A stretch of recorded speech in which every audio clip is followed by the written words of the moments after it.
ನಮಸ್ಕಾರ ವೀಕ್ಷಕರೇ, ಆರ್ಬಿಟ್ ಮತ್ತು ಸೇವಾ ಸಂಗಮ ಸಂಸ್ಥೆಗಳ ಕಾರ್ಯಕ್ರಮಗಳ ವಾರದ ಮುಖ್ಯಾಂಶಗಳು.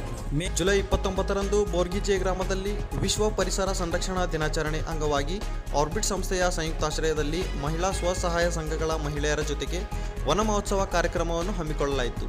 ಕಾರ್ಯಕ್ರಮವು ದೀಪಾಲಯ ಸಮಾಜ ಸೇವಾ ಸಂಸ್ಥೆಯ ನಿರ್ದೇಶಕರಾದ ಸಿಸ್ಟರ್ ಲಿನೆಟ್, ಗ್ರಾಮ ಪಂಚಾಯತ್ ಸದಸ್ಯರಾದ ಶ್ರೀ ಐಬೂಬ್ ಖಾನ್, ಆರ್ಬಿಟ್ ಸಂಸ್ಥೆಯ ಕೌಶಲ್ಯ ತರಬೇತಿ ಕಾರ್ಯಕ್ರಮದ ಸಂಯೋಜಕರಾದ ಶ್ರೀ ಸುಭಾಷ್ ಮಾನ್ಕಾರಿರವರು ಉದ್ಘಾಟಿಸಿದರು. ಸಿಸ್ಟರ್ ಸಿನೆಟ್ ಮಾತನಾಡಿ, ಸ್ವಸಹಾಯ ಸಂಘಗಳ ಉದ್ದೇಶ ಕೇವಲ ಹಣದ ವ್ಯವಹಾರ ಮಾಡುವುದು ಮಾತ್ರವಲ್ಲ, ಸಮಾಜದಲ್ಲಿರುವ ಅನ್ಯಾಯಗಳ ವಿರುದ್ಧ ಧ್ವನಿ ಎತ್ತಬೇಕು ಹಾಗೂ ಎಲ್ಲ ಕ್ಷೇತ್ರದಲ್ಲಿಯೂ ಮಹಿಳೆಯರು ಮುಂದೆ ಬರಬೇಕು ಎಂದು ಹೇಳಿದರು. ತರುವಾಯ ಗ್ರಾಮ ಪಂಚಾಯತ್ ಸದಸ್ಯರಾದ ಶ್ರೀ ಐಬೂಬ್ ಖಾನ್ ರವರು ಪರಿಸರ ಸಂರಕ್ಷಣೆ ಮಾಡುವುದು ಕೇವಲ ಸರ್ಕಾರದ ಕೆಲಸವಲ್ಲ, ನಾವೆಲ್ಲರೂ ಪರಿಸರ ಸಂರಕ್ಷಣೆ ಮಾಡುವುದರಲ್ಲಿ ಕೈ ಜೋಡಿಸಬೇಕು ಎಂದು ಸಲಹೆ ನೀಡಿದರು. ಕೊನೆಯದಾಗಿ ಸಂಘದ ಮಹಿಳೆಯರಿಗೆ ಸಸಿಗಳು ನೀಡುವುದರ ಮೂಲಕ ಕಾರ್ಯಕ್ರಮವನ್ನು ಕೊನೆಗೊಳಿಸಲಾಯಿತು. ಹೇಳಿದಾಗ ಅಂದ್ರೆ ಇವು ಪರಿಸರ ಒಂದು ದಿನಾಚರಣೆ ಅಂತಂದ್ರೆ ಪರಿಸರ ಬಗ್ಗೆ ಏನು ಮಾತಾಡಿದ್ರಲ್ಲ ಮೇಡಮ್, ಒಂದು ಒಳ್ಳೆ ರೀತಿ. ಯಾಕಂದ್ರೆ ಪರಿಸರ ಉಳಿಸ್ಬೇಕಾದ್ರೆ ಈಗ ನೀವು ನೋಡ್ತಾ ಇದ್ದೀರಿ ನಮ್ಮ ಊರಾಗೆಲ್ಲ ಅಂತಂದ್ರೆ ಎಲ್ಲ ಗಿಡ ಈ ರಿಲಯನ್ಸ್ದವ್ರು ಭಾಳ ಇದು ಮಾಡಿ ಎಲ್ಲ ಕೊಟ್ಟರೆ ನೀವು ನಮ್ಮೂರಾಗ ಪ್ರತಿಯೊಂದು ಮನೆಗೆ ಗಿಡ ಕೊಟ್ರ, ಹೊಲಕ್ಕೆ ಗಿಡ ಕೊಟ್ರ, ಮತ್ತು ಕಾಲೇಜ್ದವ್ರಿಗೆ ಕೊಟ್ರ, ಅಂದ್ರೆ ಅದಕ್ಕೆ ಏನೋ ಸಂರಕ್ಷಣೆ ನಾವು ಮಾಡಲ್ಲ. ಅವರು ಆಗಸ್ಟ್ 5, 2024ರಂದು ಹುಮ್ನಾಬಾದ್ ತಾಲೂಕಿನ ಕಲ್ಲೂರು ಗ್ರಾಮದ ಗ್ರಾಮ ಪಂಚಾಯಿತಿಯಲ್ಲಿ ಮಾನಸಿಕ ಅಸ್ವಸ್ಥರ ಬಗ್ಗೆ ಜಾಗೃತಿ ಕಾರ್ಯಕ್ರಮ ಮಾಡಲಾಯಿತು. ಆರ್ಬಿಟ್ ಸಂಸ್ಥೆಯ ಅಜೀಂ ಪ್ರೇಮ್ಜಿ ಫೌಂಡೇಶನ್ ಇವರ ಸಂಯುಕ್ತಾಶ್ರಯದಲ್ಲಿ ಈ ಕಾರ್ಯಕ್ರಮವನ್ನು ಹಮ್ಮಿಕೊಳ್ಳಲಾಯಿತು. ನವಜೀವನ ಕಾರ್ಯಕ್ರಮದ ಕಾರ್ಯಕರ್ತೆಯಾದ ಶ್ರೀಮತಿ ಮಹಾದೇವಿ ಇವರು ಮಾನಸಿಕ ಅಸ್ವಸ್ಥರ ಕಾಯಿಲೆಯ ಲಕ್ಷಣಗಳು ತಿಳಿಸಲಾಯಿತು. ಕಾರಣವಿಲ್ಲದೆ ನಗುವುದು, ದಾರಿಯಲ್ಲಿ ಹೋಗುವವರನ್ನು ಕಂಡು ಕೆಟ್ಟ ಮಾತನಾಡುವುದು, ಮನೆಯಲ್ಲಿದ್ದ ವಸ್ತುವನ್ನು ಬಿಸಾಡುವುದು, ಕಲ್ಲಿಂದ ಹೊಡೆಯುವುದು ಇಂತಹ ಲಕ್ಷಣಗಳು ಕಂಡುಬಂದಲ್ಲಿ ಅವರಿಗೆ ಉಚಿತವಾದ ಔಷಧಿ ಹುಮ್ನಾಬಾದ್ ತಾಲೂಕಿನ ಸರ್ಕಾರಿ ಆಸ್ಪತ್ರೆಯಲ್ಲಿ ಪ್ರತಿ ಬುಧವಾರ ಡಾಕ್ಟರ್ ತಪಾಸಣೆ ನೀಡುತ್ತಾರೆ ಎಂದು ತಿಳಿಸಲಾಯಿತು. ಈ ಕಾರ್ಯಕ್ರಮದಲ್ಲಿ ಗ್ರಾಮ ಪಂಚಾಯಿತಿ ಬಿಲ್ ಕಲೆಕ್ಟರ್ ಮಹೇಶ್ ಕುಮಾರ್ ಮತ್ತು ಪ್ರಾಥಮಿಕ ಆರೋಗ್ಯ ಕೇಂದ್ರದ ಶ್ರೀಮತಿ ಲಕ್ಷ್ಮೀಬಾಯಿ HCO ಇವರು ಮತ್ತು ಗ್ರಾಮ ಪಂಚಾಯಿತಿಯ ಸದಸ್ಯರಾದ ಅಮೃತ್ ತಿಪ್ಪಣ್ಣ ಇವರು ಸಹ ಭಾಗವಹಿಸಿದ್ದರು. ಕಾರ್ಯದರ್ಶಿಯಾದ ಶ್ರೀ ನಾರಾಯಣ್ ಮತ್ತು ಪ್ರಭು ಇವರು ಸಹ ಭಾಗವಹಿಸಿದರು. ಬೀದರ್ ತಾಲೂಕಿನ ಚನ್ನವಾಡ ಗ್ರಾಮದ ಪ್ರಾಥಮಿಕ ಆರೋಗ್ಯ ಕೇಂದ್ರದಲ್ಲಿ ನಡೆದ ಜಿಲ್ಲಾ ಮಾನಸಿಕ ಆರೋಗ್ಯ ಕಾರ್ಯಕ್ರಮದಲ್ಲಿ ಆರ್ಬಿಟ್ ಸಂಸ್ಥೆಯ ಕಾರ್ಯಕರ್ತರಾದ ಶ್ರೀ ಆನಂದ್ ರವರು ಪತ್ತೆ ಹಚ್ಚಿದ 8 ಹೊಸ ಮಾನಸಿಕ ಅಸ್ವಸ್ಥರನ್ನು ಮನೋವೈದ್ಯರ ಬಳಿ ಚಿಕಿತ್ಸೆಗೊಳಪಡಿಸಲಾಯಿತು. ಚಿಕಿತ್ಸೆ ಪಡೆದುಕೊಂಡು ಮಾನಸಿಕ ಅಸ್ವಸ್ಥರು ತಪ್ಪದೆ ಪ್ರತಿದಿನ ಮಾತ್ರೆಗಳನ್ನು ಸೇವಿಸಬೇಕೆಂದು ಸಲಹೆ ನೀಡಲಾಯಿತು. ಆಗಸ್ಟ್ 6ರಂದು ಬಸವಕಲ್ಯಾಣ ತಾಲೂಕಿನ ಆಸ್ಪತ್ರೆಯಲ್ಲಿ ನಡೆದ ಜಿಲ್ಲಾ ಮಾನಸಿಕ ಆರೋಗ್ಯ ಶಿಬಿರದಲ್ಲಿ ಭಾಗವಹಿಸಿ ಆರ್ಬಿಟ್ ಸಂಸ್ಥೆಯ ನವಜೀವನ ಲಿವ್ ಲವ್ ಲಾಫ್ ಇವರ ಸಂಯುಕ್ತಾಶ್ರಯದಲ್ಲಿ ಪತ್ತೆ ಹಚ್ಚಿದ 28 ಮಾನಸಿಕ ಅಸ್ವಸ್ಥರನ್ನು ಮನೋವೈದ್ಯರಾದ ಡಾಕ್ಟರ್ ರಿತೇಶ್ ಅವರಿಂದ ಉಚಿತ ತಪಾಸಣೆ ಹಾಗೂ ಚಿಕಿತ್ಸೆಗೆ ಒಳಪಡಿಸಲಾಯಿತು. ಇಂದು ನಡೆದ ಶಿಬಿರದಲ್ಲಿ ಹೊಸ 4 ಫಲಾನುಭವಿಗಳಿಗೆ ಮೌಲ್ಯಮಾಪನ ಮಾಡಿಸಿ ಉಚಿತವಾದ ಮಾತ್ರೆಗಳನ್ನು ದೊರಕಿಸಿಕೊಡುವಲ್ಲಿ ಸಹಕರಿಸಲಾಯಿತು. ಈ ಶಿಬಿರದಲ್ಲಿ ಆರ್ಬಿಟ್ ಸಂಸ್ಥೆಯ ಕಾರ್ಯಕರ್ತರಾದ ಶ್ರೀಮತಿ ಸುಜಾತ ಮತ್ತು ಶ್ರೀ ವಿಜಯಕುಮಾರ್, ಅಮರ್, ಆಕಾಶ್ ಭಾಗವಹಿಸಿ ಮಾನಸಿಕ ಅಸ್ವಸ್ಥರಿಗೆ ಸಹಾಯ ಮಾಡುವಲ್ಲಿ ಪ್ರಮುಖ ಪಾತ್ರ ವಹಿಸಲಾಯಿತು. ಆಗಸ್ಟ್ 7ರಂದು ಹುಮ್ನಾಬಾದ್ ತಾಲೂಕಿನ ಸರ್ಕಾರಿ ಆಸ್ಪತ್ರೆಯ DMHP ಶಿಬಿರದಲ್ಲಿ ಡಾಕ್ಟರ್ ರಿತೇಶ್ ಮನೋತಜ್ಞ ವೈದ್ಯರಿಂದ 19 ಜನ ಮಾನಸಿಕ ಅಸ್ವಸ್ಥರು, 1 ಹೊಸ ಮಾನಸಿಕ ಅಸ್ವಸ್ಥರು ಭಾಗವಹಿಸಿ ಚಿಕಿತ್ಸೆ ಮತ್ತು ಮಾತ್ರೆಗಳನ್ನು ಪಡೆದುಕೊಂಡರು. ಆರ್ಬಿಟ್ ಸಂಸ್ಥೆಯ ಕಾರ್ಯಕರ್ತರಾದ ಶ್ರೀಮತಿ ಪ್ರೀತಿ, ಶ್ರೀಮತಿ ಪೂಜಾ, ಕುಮಾರ್, ನೀಲ್ಕಂಠ್ ಭಾಗವಹಿಸಿ ಬಂದಂಥ ಫಲಾನುಭವಿಗಳಿಗೆ ಚಿಕಿತ್ಸೆ ಹಾಗೂ ಮಾತ್ರೆಗಳನ್ನು ಕೊಡಿಸುವಲ್ಲಿ ಸಹಾಯವನ್ನು ಮಾಡಿದರು. ಭಾಲ್ಕಿ ತಾಲೂಕಿನ ಹಲ್ಬರ್ಗಾ PHC ಕೇಂದ್ರದಲ್ಲಿ ಜಿಲ್ಲಾ ಮಾನಸಿಕ ಆರೋಗ್ಯ ಶಿಬಿರ ನಡೆಯಿತು.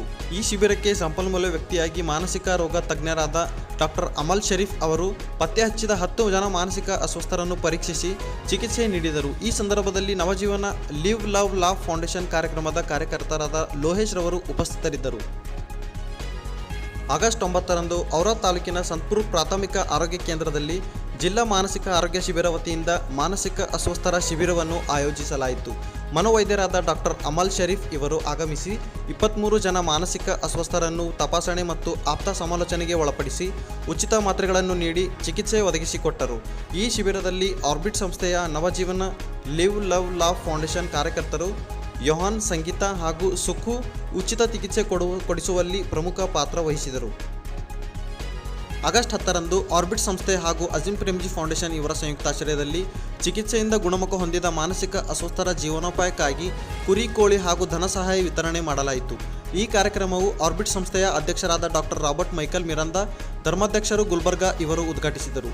ಹಾಗೂ 12 ಫಲಾನುಭವಿಗಳಿಗೆ ತಲಾ 2 ಕುರಿಗಳು ಹಾಗೂ 18 ಜನ ಫಲಾನುಭವಿಗಳಿಗೆ ತಲಾ 4 ನಾಟಿ ಕೋರಿಗಳು ಮತ್ತು ಸ್ವಯಂ ಉದ್ಯೋಗ ಮಾಡಲು 5 ಫಲಾನುಭವಿಗಳಿಗೆ ತಲಾ 10,000 ರೂಪಾಯಿ ಧನಸಹಾಯ ಮಾಡಲಾಯಿತು. ಈ ಕಾರ್ಯಕ್ರಮದಲ್ಲಿ ತಾಲೂಕಿನ ವೈದ್ಯಾಧಿಕಾರಿಗಳಾದ ಡಾಕ್ಟರ್ ನಾಗನಾಥ್ ಹೊಲ್ಸುರೆ, ಅಜೀಂ ಪ್ರೇಮ್ಜಿ ಫೌಂಡೇಶನ್ನ ಜಿಲ್ಲಾ ಸಂಯೋಜಕರಾದ ಶಿವಕುಮಾರ್, MRWಗಳಾದ ಜಗನ್ನಾಥ್ ಗಾರಿ, ಆರ್ಬಿಟ್ ಸಂಸ್ಥೆಯ ನಿರ್ದೇಶಕರಾದ ಫಾದರ್ ವಿಕ್ಟರ್ ವಾಸ್, ಸಹ ನಿರ್ದೇಶಕರಾದ ಫಾದರ್ ವಿಜಯಕುಮಾರ್, ಕಾರ್ಯಕ್ರಮಗಳ ವ್ಯವಸ್ಥಾಪಕರಾದ ಸಿಸ್ಟರ್ ವಿಲ್ಮಾ, ಕಾರ್ಯಕ್ರಮದ ಸಂಯೋಜಕರು ಪ್ರವೀಣ್ ಕುಮಾರ್ ಮತ್ತು ಹಿರಿಯ ಪತ್ರಕರ್ತರಾದ ಶಶಿಕಾಂತ್ ಭಗೋಜಿ ಹಾಗೂ ಎಲ್ಲ ಸಿಬ್ಬಂದಿ ವರ್ಗದವರು ಮತ್ತು ಒಟ್ಟು 110 ಜನ ಫಲಾನುಭವಿಗಳು ಸೇರಿ ಒಟ್ಟು 140 ಜನ ಉಪಸ್ಥಿತರಿದ್ದರು. ಈ ರೀತಿಯಾಗಿ ತಪ್ಪಿ ಹೋದ ಆ ದಾರವನ್ನು ಎಳೆದುಕೊಂಡವರು ಆರ್ಬಿಟ್ ಸಂಸ್ಥೆಯ ನಮ್ಮ ಕಾರ್ಯಕರ್ತರು. ತಪ್ಪಿ ಹೋಗ್ತಾ ಇದೆ ಅಂತ ನೋಡಿಕೊಂಡು ಆ ದಾರವನ್ನು ಕೈಯಲ್ಲಿ ಹಿಡಿಕೊಂಡು ನಿಮ್ಮ ಆರೈಕೆ ಮಾಡಿದವರು, ನಿಮಗೆ ಸಿಗಬೇಕಾದ ಚಿಕಿತ್ಸೆ ಸಿಗುವಂತೆ ಮಾಡಿದವರು ಆರ್ಬಿಟ್ ಸಂಸ್ಥೆ ಮತ್ತು ಕಾರ್ಯಕರ್ತರು. ಶ್ರೀಮಂತರಂತೂ ಬಹಳಷ್ಟು ಮಂದಿ ನಮ್ಮ ದೇಶದಲ್ಲಿ ಇದ್ದಾರೆ, ಆದರೆ ಇಂಥ ಶ್ರೀಮಂತರಿಲ್ಲ. ಇವರಲ್ಲಿ ಇದೆ ಒಂದು ಒಳ್ಳೆಯ ಹೃದಯ, ಮಾನವೀಯತೆಯನ್ನು ನಡೆಸುವಂತ, ಜನರಿಗೆ ಕಷ್ಟಗಳಲ್ಲಿ ನೆರವಾಗುವಂತ ಒಂದು ಹೃದಯ. ಅವರ ಜೊತೆ ಸೇರಿ ಸೇವೆ ಮಾಡುವುದು ಆರ್ಬಿಟ್ ಸಂಸ್ಥೆಗೆ ಮತ್ತು ನಮ್ಮ ಸೇವಾ ಸಂಗಮ ಸಂಸ್ಥೆಗೆ ಒಂದು ಭಾಗ್ಯ ಅಂತ ನಾನು ತಿಳ್ಕೊಳ್ತೇನೆ.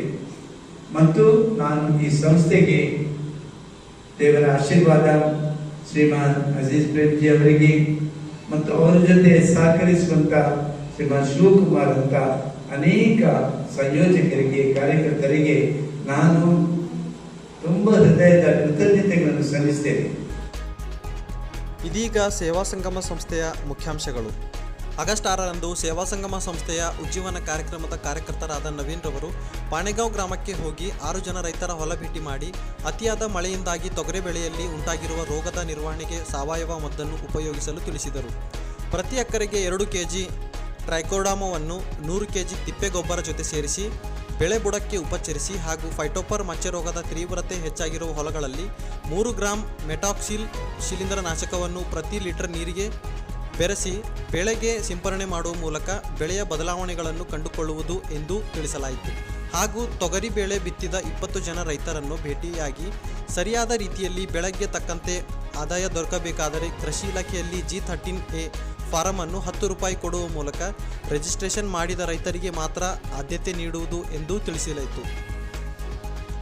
ಆಗಸ್ಟ್ 8ರಂದು ಸೇವಾ ಸಂಗಮ ಸಂಸ್ಥೆ ಮತ್ತು ಅಜೀಂ ಪ್ರೇಮ್ಜಿ ಅವರ ಸಹಯೋಗದಲ್ಲಿ ಶೀಘ್ರ ಪತ್ತೆಹಚ್ಚುವಿಕೆ ಮತ್ತು ಆರಂಭಿಕ ಶಿಕ್ಷಣದ ಕಾರ್ಯಕ್ರಮದ ಅಡಿಯಲ್ಲಿ ಕಲಬುರಗಿ ನಗರದ ಪ್ರದೇಶದ ಚೇತನ ಕೇಂದ್ರದಲ್ಲಿ ಬೆಳವಣಿಗೆಯಲ್ಲಿ ಕುಂಠಿತ ಇರುವ ಮಕ್ಕಳಿಗೆ ಫಿಸಿಯೋಥೆರಪಿ ಕಾರ್ಯಕ್ರಮವನ್ನು ಹಮ್ಮಿಕೊಳ್ಳಲಾಯಿತು. ಪ್ರಾಯೋಗಿಕವಾಗಿ ಫಿಸಿಯೋಥೆರಪಿಯನ್ನು ನೀಡಲು ಬೆಂಗಳೂರಿನ ಗುಡ್ ಸ್ಯಾಮ್ ಸಂಸ್ಥೆ ವತಿಯಿಂದ ಫಿಸಿಯೋಥೆರಪಿಸ್ಟ್ ರಾದ ಡಾಕ್ಟರ್ ಶ್ರೀಮತಿ ದೀಪಾ ನಿತ್ವ ಅವರು 16 ಮಕ್ಕಳಿಗೆ ಪ್ರಾಯೋಗಿಕವಾಗಿ ಥೆರಪಿಯನ್ನು ನೀಡಿದರು. ಇದರ ಪ್ರಯೋಜನವನ್ನು ಮಕ್ಕಳು ಮತ್ತು ಪಾಲಕರು ಯಾವ ರೀತಿ ಮನೆಯಲ್ಲಿ ಮಾಡಬೇಕೆನ್ನುವುದನ್ನು ಅರಿತುಕೊಂಡರು.